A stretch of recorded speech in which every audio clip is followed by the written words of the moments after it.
Praise the lord. దేవునికి స్తోత్రం. ప్రభునామంలో అందరికీ శుభములు. గత శుక్రవారం గ్లిమ్స్ ఆఫ్ గ్లోరీ అనే మా ఛానల్ నుండి కీర్తనల గ్రంథం 30వ అధ్యాయం ధ్యానించుకున్నాము. నేటి వాక్య భాగం కీర్తనల గ్రంథం 31వ అధ్యాయం 1 నుండి 12 వచనములు, నన్నెన్నడూ సిగ్గుపడనీయకు అనే అంశమును ధ్యానిద్దాము. ఈ కీర్తన ప్రధాన గాయకునికి దావీదు రచించిన కీర్తన. దావీదు ఆత్మపూర్ణతతో యేసుక్రీస్తుని గూర్చి ప్రవచనాత్మకంగా పలికిన వాక్కులు ఈ కీర్తనలో పొందుపరచబడినవి. కీర్తన 31:1 నుండి 3 వరకు. యెహోవా, నీ శరణుజొచ్చి ఉన్నాను, నన్నెన్నడను సిగ్గుపడనీయకము. నీ నీతిని బట్టి నన్ను రక్షింపుము. నాకు నీ చెవియొగ్గి నన్ను త్వరగా విడిపించుము. నన్ను రక్షించుటకు నాకు ఆశ్రయశైలముగాను ప్రాకారము గల ఇల్లుగాను ఉండుము. నా కొండ, నా కోట నీవే. నీ నామమును బట్టి త్రవ చూపి నన్ను నడిపించము. యేసుక్రీస్తు శిలువపై నుండి మరణవేదనతో తండ్రికి చేసిన వేడుకోలు ప్రార్థన. కుమారుడైన క్రీస్తు తండ్రి అయిన యెహోవా దేవుని ఆశ్రయదుర్గముగా చేసుకొని శరణు కోరుచున్నాడు. దేవా, నీ నీతి బలములను బట్టి నాకు ఆశ్రయమై నన్ను విడిపించి రక్షించు. నా శత్రువుల ఎదుట నన్ను సిగ్గుపడనీయకు. నా ప్రార్థన ఆలకించు. నన్ను విడిపించుటకు నీవే ఒక ప్రాకారము గల ఇల్లుగా ఉండి నన్ను రక్షించు. నా కొండ, నా కోట, నా ఆశ్రయశైలము నీవే. నా దాగుచోటు నీవే. నీ నామములో నాకు ఆశ్రయమిచ్చి యథార్థమైన త్రోవలో నన్ను నడిపించు. నా ఎడల జరగవలసిన కార్యము నీ ప్రణాళిక ప్రకారము జరిగించి సంపూర్తి చేయి తండ్రి అని ప్రార్థిస్తూ ఆత్మలో నలుగుచున్నాడు. కీర్తన 31:4 నుండి 6 వరకు. నా ఆశ్రయదుర్గము నీవే. నన్ను చిక్కించుకొనుటకై శత్రువులు రహస్యముగా ఉండిన వలలో నుండి నన్ను తప్పించుము. నా ఆత్మను నీ చేతికి అప్పగించుచున్నాను. యెహోవా సత్యదేవా, నన్ను విమోచించువాడవు నీవే. నేను యెహోవాను నమ్ముకొని ఉన్నాను. వ్యర్థమైన దేవతలను అనుసరించువారు నాకు అసహ్యులు. నేను నిన్ను నమ్ముకొని నిన్ను ఆశ్రయించి ఉన్నాను. కపటోపాయములతో వారు నన్ను చిక్కించుకొని బంధించుటకు రహస్యంగా ఒడ్డిన ఉరుల వంటి వల నుండి నన్ను తప్పించు తండ్రి. నీ చిత్తానుసారముగా జరిగిన సంకల్పమును బట్టి పరిశుద్ధాత్మ ద్వారా జన్మించిన నీ కుమారునిగా నన్ను ఈ లోకానికి పంపించావు. నీ రాజ్య సువార్తను ప్రచురపరిచావు. రక్షణ కార్యాలు, స్వస్థత కార్యాలు జరిగించుకున్నావు. ఆశ్చర్యక్రియలు, మహిమ కార్యాలు చూపావు. లోకపాపములను మోసుకొని పోవు దేవుని గొర్రెపిల్లగా సిలువ వేయబడి తండ్రి తన కుమారుని చేతిని విడిచిపెట్టినప్పుడు సిలువలో ఒంటరిగా ప్రచండమైన పాపశాపములతో కూడిన ఉగ్రతను అనుభవించావు. నా ఆత్మను నీ చేతికి అప్పగించుచున్నాను. మరణపాశముల నుండి, పాతాళపు ఉరుల నుండి నా ప్రాణమును విమోచించి జీవమిచ్చే నా సత్యదేవుడవు నీవే కదా. నేను హృదయమంతటితో నిన్నే నమ్ముకొని ఉన్నాను. వ్యర్థమైన దేవతలను నేను అనుసరించను. వాటిని అనుసరించే వారిని నేను అసహించుకుంటాను. కీర్తన 31:7-8. నీవు నా బాధను దృష్టించి ఉన్నావు. నా ప్రాణబాధలను నీవు కనిపెట్టి ఉన్నావు. కావున నీ కృపను బట్టి నేను ఆనందభరితుడనై సంతోషించదను. నీవు శత్రువుల చేత నన్ను చెరపట్టలేదు.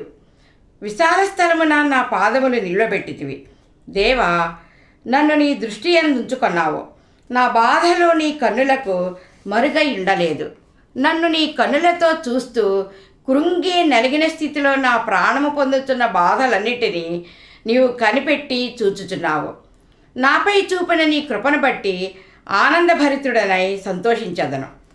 యేసుక్రీస్తును ఈ లోకానికి శరీరధారిగా పంపించిన తండ్రి అయిన దేవుని యొక్క ఉద్దేశము నెరవేర్చబడినది. నాకు అప్పగించిన పనిని నేను తుదముట్టించాను. దేవుని సంకల్పము సమాప్తి చేయబడినది. రక్షణ కార్యము పరిపూర్ణముగా పూర్తి చేయబడినది అని ఆనంద సంతోషములతో విజయవంతముగా కుమారుడైన క్రీస్తు తన ఆత్మను తండ్రి చేతికి అప్పగించాడు. సర్వలోక పాప పరిహారార్థ బలి సంపూర్తి చేయబడినది. కీర్తన 31:8 నుండి 10 వరకు. నీవు శత్రువుల చేత నన్ను చెరపట్టలేదు. విశాల స్థలమున నా పాదములు నిలువబెట్టితివి. యెహోవా, నేను ఇరుకున పడి ఉన్నాను, నన్ను కరుణింపుము. విచారము వలన నా కన్ను క్షీణించుచున్నది, నా ప్రాణము నా దేహము క్షీణించుచున్నవి. నా బ్రతుకు దుఃఖముతో వెళ్లబుచ్చుచున్నాను. నిట్టూర్పులు విడుచుటతో నా ఏండ్లు గతించుచున్నవి. నా దోషమును బట్టి నా బలము తగ్గిపోవచ్చున్నది, నా ఎముకలు క్షీణించుచున్నవి. దేవా, నేను శత్రువులకు చిక్కిన వారి చేతిలో చెరపట్టబడి బందీగా ఉంచలేదు. నీ కృపతో నన్ను విమోచించి విడుదలనిచ్చావు. విశాలమైన స్థలములో నీ చెంతనే నా పాదములను నిలువబెట్టావు.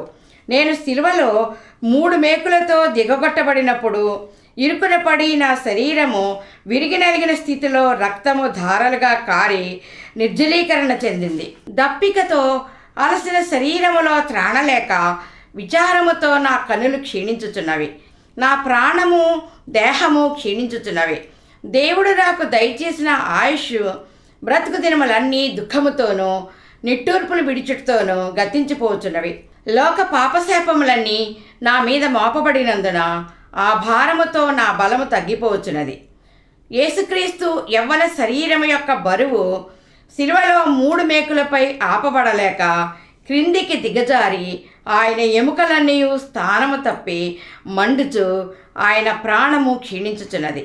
విలాపవాక్యములు 1:12-13. యెహోవా తన ప్రచండ కోపదినమున నాకు కలుగజేసిన శ్రమ వంటి శ్రమ మరి ఎవరికైనానూ కలిగినదో లేదో మీరు నిదానించి చూడుడి.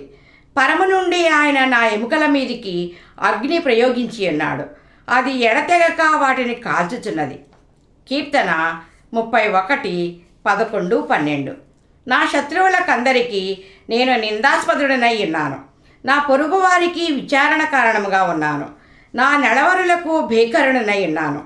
వీధిలో నన్ను చూచువారు నా ఎదుట నుండి పారిపోవుదురు. మరణమై స్మరణకు రాకున్న వాని వలె మరువబడితిని, ఓటుకుండ వంటి వాడనైతిని. యేసుక్రీస్తు మనుష్య కుమారునిగా భూమిపై నివసించి ఉన్నప్పుడు ఆయనకు శత్రువులైన ధర్మశాస్త్రోపదేశకులు, రోమా సైనికులు, శాస్త్రులు, పరిసయ్యులు, సద్దూకయ్యులు, ప్రధాన యాజకులు ఆయనకు వ్యతిరేకంగా నేరారోపణ చేసేవారు. వారందరికీ నేను నిందాస్పదుడుగా ఉన్నానని, పొరుగువారైన నా అనుచరులకు, యెరూషలేము కుమార్తెలకు నేను విచార కారణముగా ఉన్నానని, నలవరులైన ఆయన 12 మంది శిష్యులు, 70 మంది శిష్యులకు నేను భీకరుడనై ఉన్నానని, వీధిలో ఆయనను చూచువారైన గొప్ప జనసమూహము, వ్యాధుల నుండి స్వస్థత పొందినవారు, ఆయన యొక్క ముఖము మనుష్యులు చూడనలని వానిగా గాయములతో రక్తమోడుచున్న ముఖమును చూచి భయపడి పారిపోతారని వాక్యం సెలవిస్తుంది. భూమి మీద కొంతకాలం జీవించి ఉండి తరువాత చనిపోయి కొంతకాలం అయిపోతే వారిని మర్చిపోతాము. అట్లే చనిపోయి గుర్తుకు కూడా రాకుండా మర్చిపోయిన వాని వలె నేను మరువబడ్డాను అంటున్నాడు. ఓటికుండా ముక్కలుగా విరిగి ఎందుకు పనికిరానట్లు నేను విరిగగొట్టబడి నలుగొట్టబడ్డాను. యెషయా 53:3. అతడు తృణీకరింపబడిన వాడును ఆయను, మనుష్యుల వలన విసర్జింపబడిన వాడును, వ్యసనాక్రాంతుడుగాను, వ్యాధిని అనుభవించిన వాడుగాను, మనుష్యులు చూడనల్లని వాడుగాను ఉండెను. అతడు తృణీకరింపబడిన వాడు గనుక మనం అతనిని ఎన్నిక చేయకపోతేమి అని ప్రవక్త అయిన యెషయా యేసుక్రీస్తుని గూర్చి పలికిన ప్రవచన వాక్కు. ప్రార్థన చేసుకుందాం. మహాపరిశుద్ధుడు అయిన మా క్రీస్తు యేసు ప్రభువా, నీ నామమునకే లెక్కలేనన్ని స్తుతులు, స్తోత్రములు తండ్రి. నీ వాక్యముతో మీరే మాతో మాట్లాడి ఆత్మలో బలము దయచేయండి. నీ ముఖకాంతి మా మీద ప్రసరింపచేయండి. మా బలహీనతలలో మమ్మల్ని దర్శించండి. నీ మాట చేత మాకు ధైర్యము, నెమ్మది అనుగ్రహించమని యేసయ్య పరిశుద్ధ నామములో బ్రతిమాలు వేడుకొనుచున్నాను తండ్రి. ఆమేన్. దేవుడు ఈ వాక్యమును ఫలింపజేయునుగాక. ఆమేన్. మీరు కూడా ఈ చిన్న పరిచర్యలో పాలు పొంది మేలు పొందాలని మా ఆకాంక్ష. మేలు పొందుకున్న ప్రతి ఒక్కరూ ప్రార్థన సహాయం కొరకు మాకు తెలియచేయండి. మా ఫోన్ నెంబర్ 8639839464.